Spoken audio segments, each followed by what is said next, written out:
Syukurlah Nyonya, kau sudah sadar, ucap Dokter Zack. Air, ucap Indah dengan terbata. Suster mengambilkan segelas air untuk Indah. Dia juga membantu Indah untuk minum. Kondisimu sudah mulai stabil Nyonya. Sekarang kau akan dipindahkan ke ruang rawat. Kami akan selalu memantau perkembanganmu selama masa pemulihan, ucap Dokter Zack. Terima kasih dokter, ucap Indah. Dokter Zack keluar dari ruangan Indah. Albert langsung menghampiri Dokter Zack, dia sangat mencemaskan ibunya. Bagaimana? Tanya Albert, ibu Anda sudah sadar. Saat ini suster sedang mengganti kantung infus, setelahnya pasien akan dipindahkan ke ruang rawat, jelas Dokter Zack. Pindahkan ibuku ke ruang VIP, titah Albert. Baik tuan, ucap Dokter Zack. Albert menghela nafasnya lega. Kini ibunya sudah sadar. Albert sangat takut jika harus kembali kehilangan orang tuanya untuk kedua kalinya. Penyesalan dan rasa takut masih ada di dalam dirinya jika dia mengingat mendiang ayahnya yang sudah lama pergi menghadap ilahi. Untuk itu dia akan selalu menjaga ibunya dengan segenap jiwa dan raganya. Adele menggaruk-garukkan kepalanya yang tidak gatal. Dia tidak mengerti apa yang Albert dan Dokter Zack bicarakan, tetapi jika melihat ekspresi rahasia percakapan mereka seperti kabar baik. Hei Rasya, pada ngomongin apaan sih? Tanya Adele pada adik iparnya. Rasya menghampiri Adele yang sedang penasaran dengan kabar yang dibawa oleh Dokter Zack. Albert masih mengobrol dengan Dokter Zack, sedangkan Rasya dia mengajak Adele duduk di kursi tunggu pasien. Kau tahu kakak ipar, ini adalah kabar yang sangat membahagiakan, ucap Rasya. Kabar Momi gimana Syah? Jangan banyak cincong, kalau ngomong to the point aja, protes Adele. Kabarnya adalah, kakak mau nikah lagi, ucap Rasya dengan tengilnya. Geplak, Adele memukul tangan Rasya dengan keras. Bisa-bisanya dia lagi serius malah dikerjain sama adik iparnya itu. Rasya mengusap tangannya yang ngilu akibat ulahnya sendiri. Ternyata dia salah memilih lawan. Buset, congor lu yang ngasal bener, orang aku dengar kalau mereka ngomongin Momi, ucap Adele kesal. Emang ngerti? Tanya Rasya. Ya kagak sih, ucap Adele. So tahu banget deh, cibir Rasya. Sesat nanya sama adik ipar modelan kayak gini mah, ucap Adele kesal. Sakit ini tangan main gaplok aja, protes Rasya. Syukurin, selamat azab ditanggung pemenang hihi, ucap Adele cekikikan. Kau kira kuis di TV, ketus Rasya, dahlah, mending nanya sama suami aja, ucap Adele. Selesai berbicara dengan Dokter Zack, Adele mendekati suaminya Albert menanyakan kondisi mertuanya. Kakanda apa kata dokter? Tanya Adele. Momi sudah sadar, sebentar lagi dia akan dipindahkan ke ruang rawat VIP, ucap Albert. Nah ini baru membahagiakan kabarnya, kalau nanyanya sama si Rasya malah bikin emosi jawabannya, ucap Adele. Albert mengerutkan keningnya, dia tak mengerti dengan apa yang diucapkan oleh Adele. Emangnya Rasya ngomong apa? Tanya Albert. Tadi kan kamu sama dokter lagi ngomong pakai bahasa Inggris. Lah kan aku gak ngerti, terus aku nanyalah sama Rasya dan kamu tahu gak jawaban Rasya apa? Katanya kamu mau nikah lagi. Jelas Adele.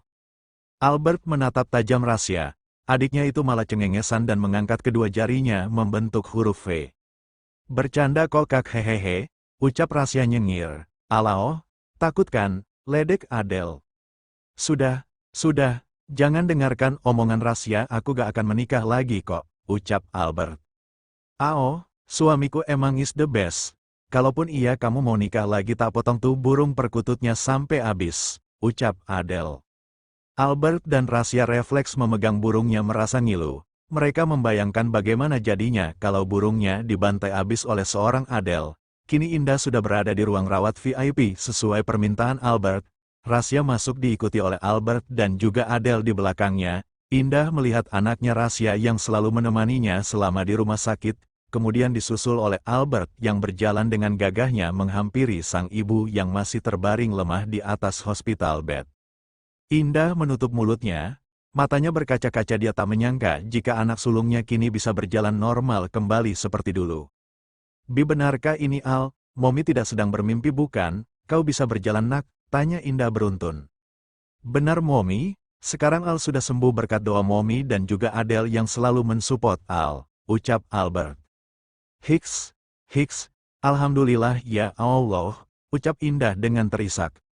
Indah sangat bersyukur ternyata semua doa yang sering ia ucapkan didengar dan juga dikabulkan oleh Sang Maha Pencipta. Albert memeluk tubuh ibunya yang masih terisak. "Sudah Mom, jangan menangis lagi, ingat kondisi Mommy," ucap Albert. "Iya sayang," ucap Indah. Rasya dan Adele terharu melihatnya. Satu persatu masalah terselesaikan, kini Albert sudah sembuh dari sakitnya dan bisa berjalan normal seperti semula. Indah pun kini sudah mendapat pendonor, hanya tinggal menunggu masa pemulihan saja setelah operasinya berhasil dilakukan. "Adele, terima kasih kau sudah menepati janjimu pada Mommy. Kau mengembalikan putraku, Albert Hicks." "Hicks," ucap Indah menangis bahagia. Adele memegang tangan Indah dan mengusap air matanya. Ia tersenyum manis ke arah mertuanya. "Mommy, jangan berterima kasih padaku. Aku hanyalah perantara, semua sudah diatur oleh Yang Maha Kuasa dan aku bersyukur Albert bisa sembuh dari rasa sakitnya. Sekarang tinggal Mommy yang harus sembuh agar kita bisa berkumpul kembali. Aku kasihan pada adik iparku Rasya, kalau dia terus di sini menemani Mommy, kapan dia akan punya jodohnya Mom?" ucap Adele. Albert memalingkan wajahnya menahan tawa. Sedangkan Rasya yang sedang mendengarkan dengan serius percakapan Indah dan Adele, seketika wajahnya berubah dari sedih menjadi bete. "Kok jadi bawa-bawa nama Rasya sih kakak ipar?" tanya Rasya heran. "Memangnya ada yang salah dengan ucapanku?" tanya Adele balik. Iya, wanita tidak pernah salah," sewot Rasya. "Kalau dipikir-pikir iya juga sih, sampai sekarang aku gak punya pacar, kalau yang deketin sih banyak tapi kebanyakan dari mereka kelakuannya menggelikan." "Hih," batin Rasya.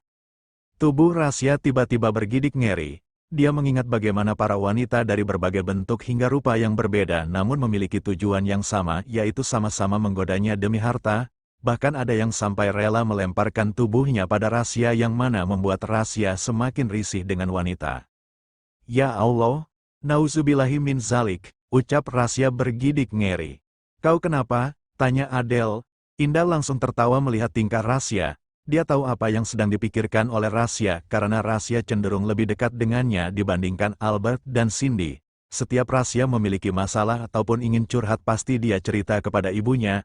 Albert dan Adele saling pandang satu sama lain, namun Albert mengendikkan bahunya sedangkan Adele dia menggaruk-garuk wajahnya yang tidak gatal. "Hahaha, aduh, au, perut Mommy sampai sakit." Indah tertawa sampai ia lupa kalau jahitan bekas operasinya belum kering. "Mom, hati-hati nanti jahitannya terbuka," ucap Albert khawatir. "Iya Al, maaf, Mommy lupa," ucap Indah. "Mommy ngetawain apa sih?" tanya Adele. "Jangan," cegah Rasya. "Diam Bambang, ini di rumah sakit bukan di hutan," omel Adele melemparkan gulungan tisu ke wajah Rasya. Pluk! Lemparan Adele tepat mengenai sasaran. Rasya mengibaskan tangannya ke arah ibunya agar tidak menceritakan kejadian memalukan yang pernah dialaminya. "Pas di ruangan yang tadi Mommy kayak dengar ada yang ngomongin cucu deh," ucap Indah mengalihkan pembicaraan. "Siapa Mom?" tanya Albert. "Samar-samar sih kedengerannya seperti ada yang bilang Mommy harus cepat sembuh, katanya kalau mau cucu. Gitu deh kalau gak salah denger sih," ucap Indah ragu. Albert mengerutkan keningnya. Seingatnya pas dia masuk ke ruangan sebelum ibunya sadar dia tidak membicarakan soal cucu. Wajah Adele memerah sembari memainkan ujung bajunya. Indah menatap wajah Adele yang terlihat malu-malu, dia yakin pasti menantunya yang berbicara soal cucu. "Adele, kamu kan yang bilang mau ngasih cucu buat Mommy?" tebak Indah. Adele menganggukkan kepalanya dengan kepala menunduk. Dia menyembunyikan semburat merah di wajahnya. Albert berjalan mendekati istrinya. Dia merangkul tubuh Adele dengan mesra. "Benarkah itu sayang?" tanya Albert. "Kalau benar emangnya kenapa? Kamu gak mau ngasih cucu sama Mommy ya?" tanya Adele sewot.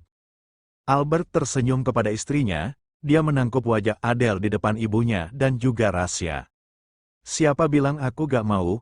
Bahkan aku ingin memiliki banyak anak darimu," ucap Albert tersenyum. "Banyak? Emangnya berapa?" tanya Adele. "Kalau bisa sih 20 anak, goda Albert.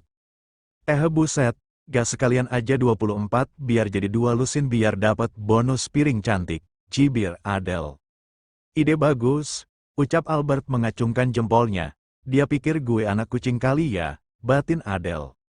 Adele melongo tak percaya. Rasya memutar bola matanya jengah. Bisa-bisanya pengantin basi ini membahas anak di depannya. Indah merasa terhibur mendengar percakapan Adele dan Albert. Dia sungguh bahagia. Ternyata Albert dan Adele bisa menerima satu sama lain tanpa melihat kekurangan serta kelebihan masing-masing. Kalau gitu, kuilah kita gas bikin anak biar cepet jadi, ucap Adele tanpa disaring. Astagfirullah, telingaku ternodai. Ya Allah, Gusti jauhkanlah hamba dari syaiton satu ini, ya Allah, ucap Rasya memelas. Ih ayang, aku dikatain syaiton sama Rasya, rengek Adele. Berani kau bilang kakak iparmu dengan sebutan syaiton, ucap Albert lengkap dengan tatapan tajamnya pada Rasya. Hihi, enggak deng, bercanda kok, ucap Rasya langsung cari aman. Albert menjewer telinga Rasya. Adele tertawa puas melihat penderitaan adik iparnya. Indah tersenyum melihat pemandangan yang membahagiakan di mana Albert sudah kembali seperti Albert yang dia kenal. Albert yang dingin nan hangat saat bersama keluarga. Berbeda dengan Indah dan yang lainnya di mana mereka tertawa bahagia. Di mansion, Cindy marah kepada Satria karena merahasiakan penyakit ibunya darinya. Cindy mengurung dirinya di dalam kamar. Segala bujuk rayuan Satria tidak mempan. Dia terus mengetuk pintu kamar agar Cindy keluar dari kamarnya dan menjelaskan alasan mengapa dirinya merahasiakan semuanya dari Cindy. Tok, tok, tok. Cindy buka pintunya. Aku mohon jangan mengurung dirimu seperti ini, ucap Satria. Buk, Cindy melempar guling ke arah pintu. Dia sangat kesal kepada Satria. Selama ini dia dibohongi, setiap kali menanyakan di mana ibunya berada karena setiap kali ia mencoba menghubungi ibu dan kakaknya selalu saja tidak bisa. Satria selalu bilang kalau ibunya sedang ada urusan bisnis di luar negeri, tepatnya di pulau terpencil, sehingga susah untuk berkomunikasi dan Cindy tentunya mempercayai semua jawaban Satria. Pergi, aku benci sama kamu, teriak Cindy. Cindy, aku bisa menjelaskan semuanya di sini, aku hanya menjalankan perintah dari Tuan Rasya dan Nyonya Besar. Tapi jika kamu tidak mau mendengar penjelasanku, tidak apa-apa, aku akan pergi dari sini. Tolong jaga dirimu baik-baik, ucap Satria dengan lembut. Satria sudah berulang kali mengetuk pintu Cindy dan terus berusaha membujuknya. Tetapi Cindy tetap tidak mau membuka pintu kamarnya sampai akhirnya Satria pun menyerah.